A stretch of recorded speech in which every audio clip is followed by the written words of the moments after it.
Hello everyone and welcome to the latest episode of The Wrap, brought to you by Michigan Medicine Headlines.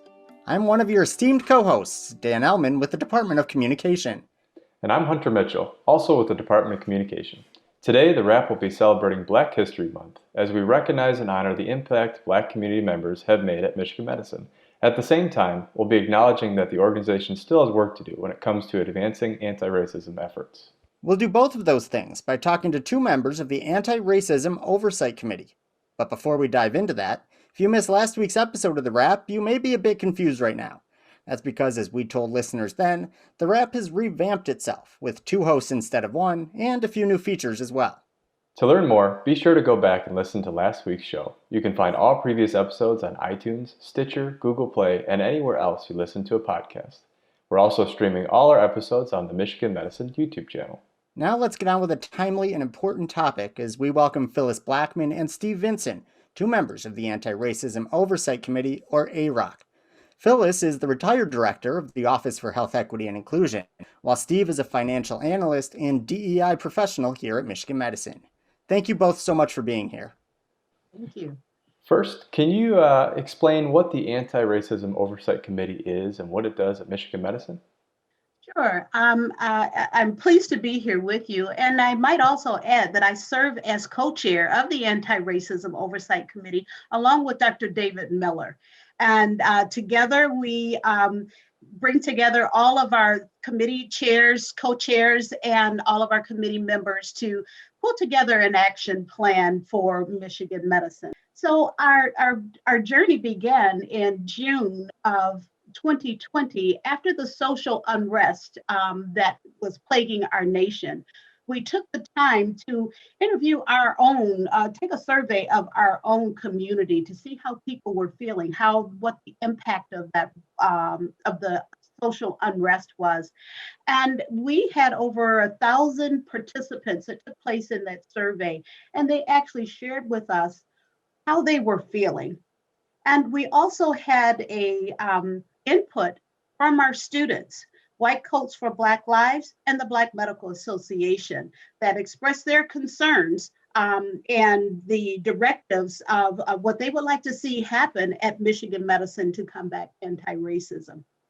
And from that, we were able to establish our Anti-Racism Oversight Committee with a charge of identifying practices that contribute to racism and discrimination and recommend the necessary changes, if there were any that were needed at Michigan Medicine. And then also to identify an approach that achieves an anti-racist culture and to utilize diversity, equity, and inclusion dashboard to track the progress and the outcomes of the work that we were doing. And also to develop and recommend a plan around the contributions that we can and must make to eliminate racism and inequities that may exist at Michigan Medicine today. So who sits on this committee? There are a number of people that sit on this committee. We were very inclusive to make sure that we included our faculty, staff, our learners, our nurses, and many other members of the Michigan Medicine community. And we were very intentional making sure that we were inclusive. And I'm sure that Steve would be able to add more to the number of people that are included on the committee. Yeah, thank you, Phyllis. And I agree. It's a very inclusive committee. I think we have around 40 or 50 so members, kind of original members on the committee.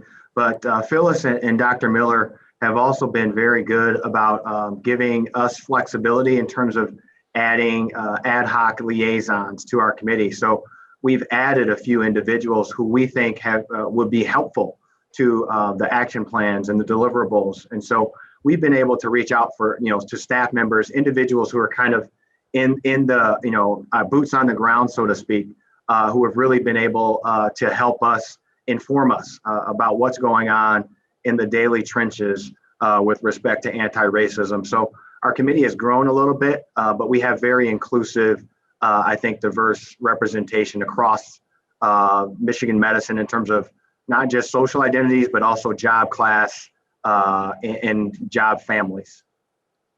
Awesome. So I think you touched on this a little bit, but why is AROC's work so important?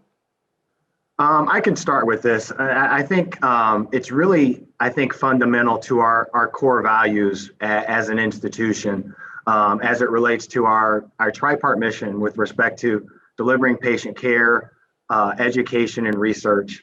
For example, if you look at it from an employee life cycle perspective, how do we attract the most, the best candidates, the most talented individuals? And you do that by looking at diversity, right? The brightest individuals in terms of pulling talent. In terms of retention of talent, we got to look at, are we creating a rewarding environment for folks? Are we enabling folks to promote and get into career development? Are we allowing growth opportunities for them so that we're retaining our best talent? When you look at it from a diversity bonus perspective, right? Anytime you're in a complex organization, research shows that the more diverse people that you have working in that institution, the more innovative you are, right? The more creative your solutions. And that's really when we're at our best, when we have folks who are, really challenging us to bring to the table our authentic selves. So I think it really covers the entire spectrum of kind of the employee life cycle. And I think when you exist in this culture, Daniel and Hunter, you have physicians who are best prepared to deliver patient care, right? You have instructors who are best prepared to teach our learners. You have nursing staff and clinicians best prepared to prepare our clinical staff, and individuals in leadership positions who are best prepared to develop our young individuals that we've recruited to this organization. And I think that's how we become leaders and best in this space. Very well said, Steve. I think he has encompassed everything of why it's so important to do this work. And we want to assure or make sure that there are opportunities for growth and development, and also to build our pipeline. We need to prepare our junior staff that are coming on board, to prepare them to move into leadership roles. And it is our responsibility that this opportunity is there for them. So we are taking a look at all of the hindrances that have been in place in the past that have stopped people from being able to advance at Michigan Medicine. And we look at our recruiting of the diverse talent. And so I go back to say we need to build our pipeline. I mean, that takes us out into the community. That takes us to the elementary school, the high schools, and how do you make sure that there's opportunity to develop our youth and make sure that they have a desire or an interest to know that there are positions in the healthcare field that doesn't necessarily have to be doctors or nurses. There are many, many opportunities within the healthcare system that we need to continue to develop and provide opportunities for.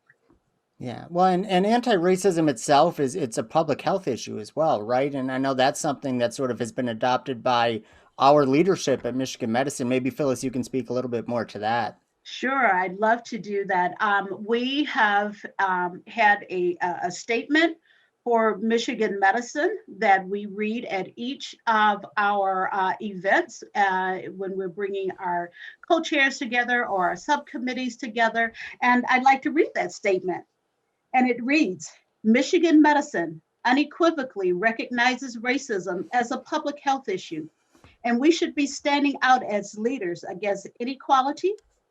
We are committed to creating fundamental change that leads to a culture of anti-racism and a medical school and health system that are leaders in equity, justice, and inclusiveness for people of all colors. And this statement is available for anyone who wants to use it in their meetings. So I've had many people to reach out and say, Phyllis, can you give us a copy of that? And they have embraced this. And I think the more that we share this statement across the Michigan Medicine community, it helps us to all be aligned in the work in which we're doing.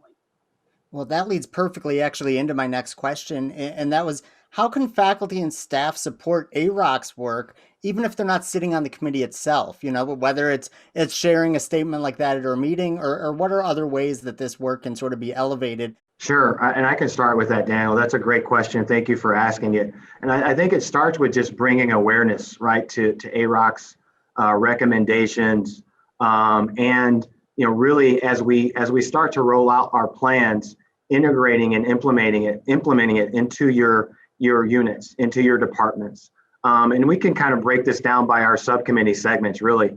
And so one of our subcommittees is having conversations. So really, let's start to have challenging conversations about racism and build that into our daily work lives, and make that a safe space to do so. Another subcommittee is speak up and show solidarity. So let's create an environment where folks know how to speak up, know where to speak up, know where to report, and feel safe to do so without fear of retaliation. We can look at it from a subcommittee of education and curriculum. And what does that look like? Are we building anti-racism into our curriculum, into our education, so that our learners that Phil and Phyllis mentioned, those individuals are really coming to the plate with a foundational basis of anti-racism.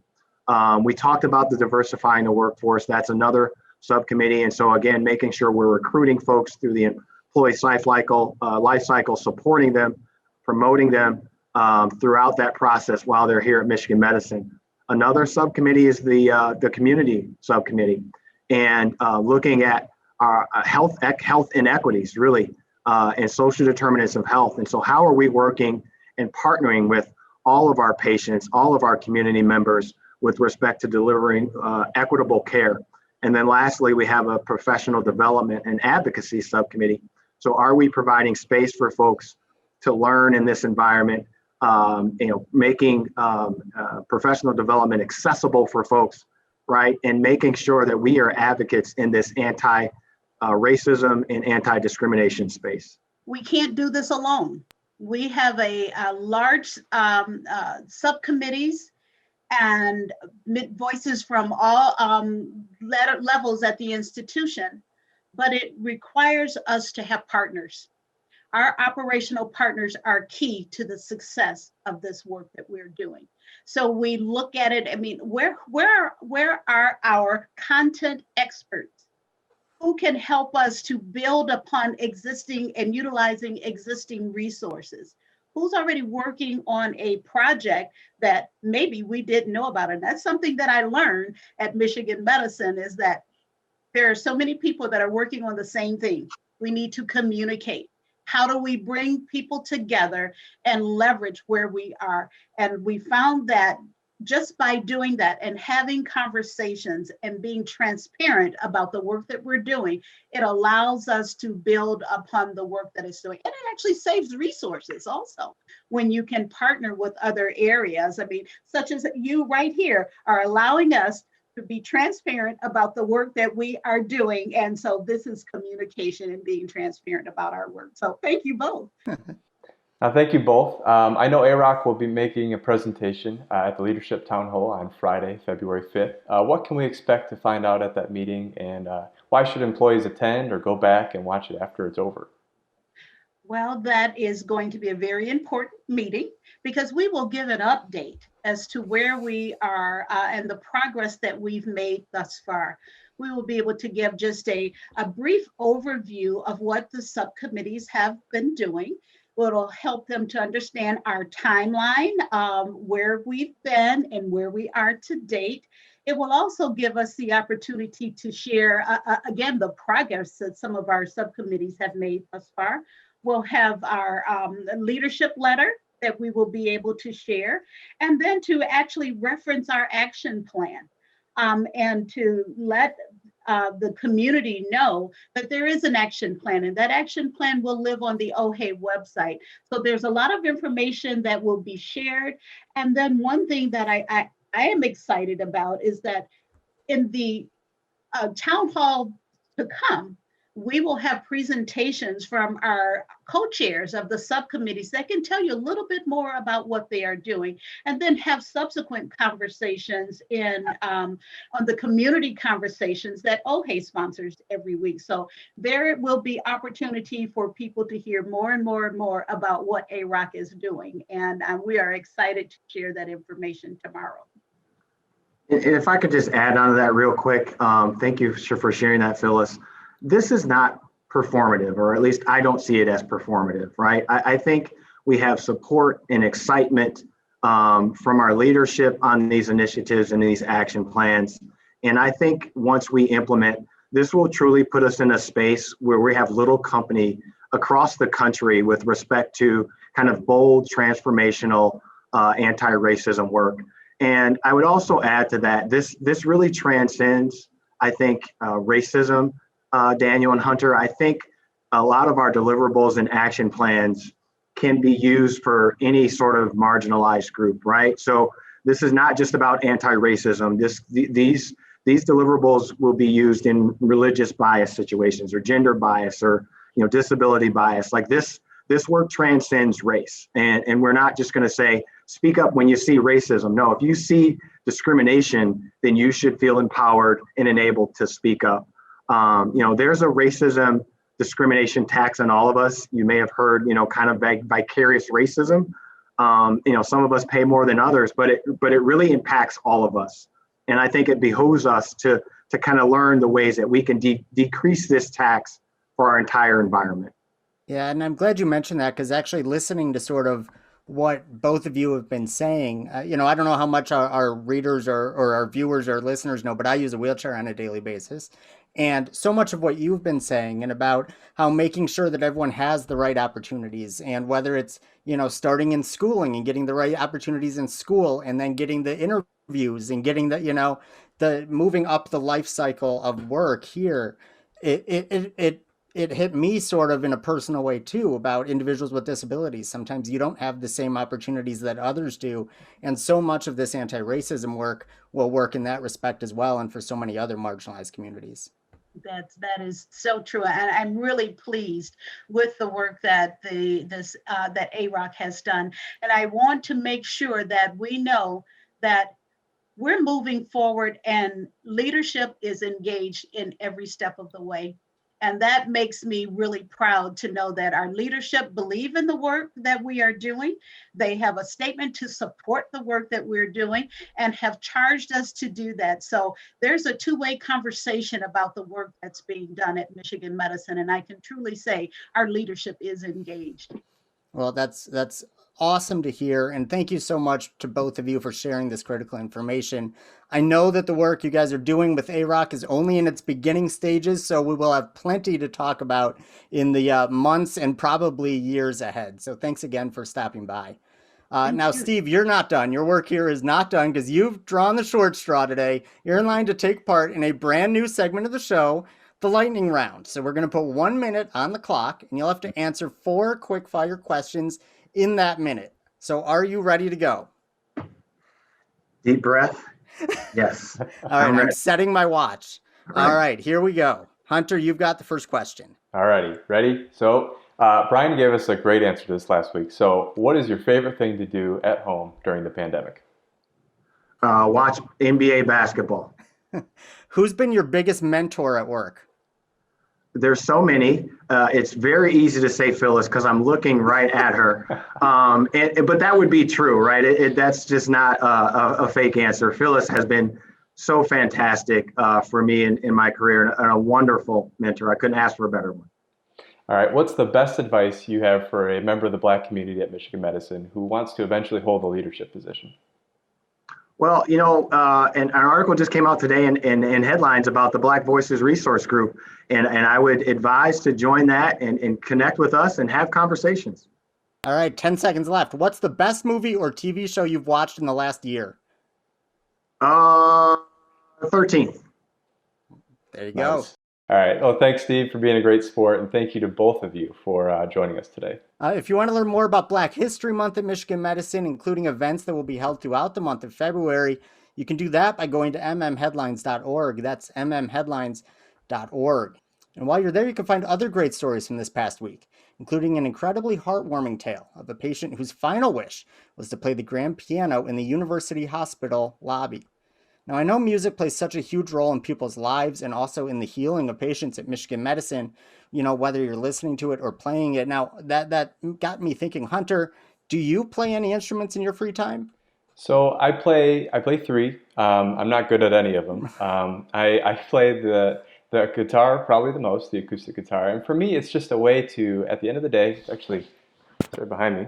At 5:01, I unplug from everything because I'm looking at screens all day. Even after work, I'm looking at screens. So it's just a great way to just decompress and take some time to myself. What about you? Yeah, no, that music is not a thing that rubbed off on me in terms of talent. Now, I do recall in fourth grade when we were all, required to play an instrument, and I played the trumpet. And I'm still scarred by this memory. I was playing a duet with my best friend at the time. I was playing Hot Cross Buns, and we're at the concert where all the parents are there, and I'm totally nervous. Halfway through Hot Cross Buns, which is probably 30 seconds by itself, so 15 seconds in, my best friend drops out. He panics and freaks out, and he drops out, and it became a solo. And I think I was scarred from that for the rest of my life. So I've not really played an instrument ever since then. Daniel. Well, we have our 100th episode coming up, so maybe we can have you kind of. I'll break out my trumpet and play Hot Cross Buns. If you could, we'll talk about I'll bring a kazoo for that, so that we can duet together. Yeah. Well, I'm looking forward to that. I won't drop out on you either. I'll finish it. Oh, thank you, Steve. I appreciate that. Yeah. Yeah. Awesome. All right. Well, it's time for the weekly trivia contest. Hunter, give us some more information about that.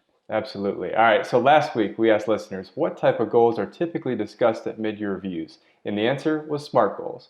Congratulations to Michelle Tripp, an administrative specialist in anesthesiology, who sent in the correct answer. Michelle, a member of the Department of Communication, will be in touch shortly to help you claim your prize. For this week's question, here's Dan. All right. Well, this week's question is, this week in headlines, there was a Wellness Wednesday story focused on reducing what in your daily work life? Once again, this week in headlines, there was a Wellness Wednesday story focused on reducing what in your daily work life? Once you know the answer, ironically, email it to headlines@med.umich.edu for a chance to win a great prize. Well, that's all we have for this week. Phyllis and Steve, thank you so much for joining us. And as always, thank you to all our listeners and viewers for everything you do for patients, families, and each other. We'll see you next week.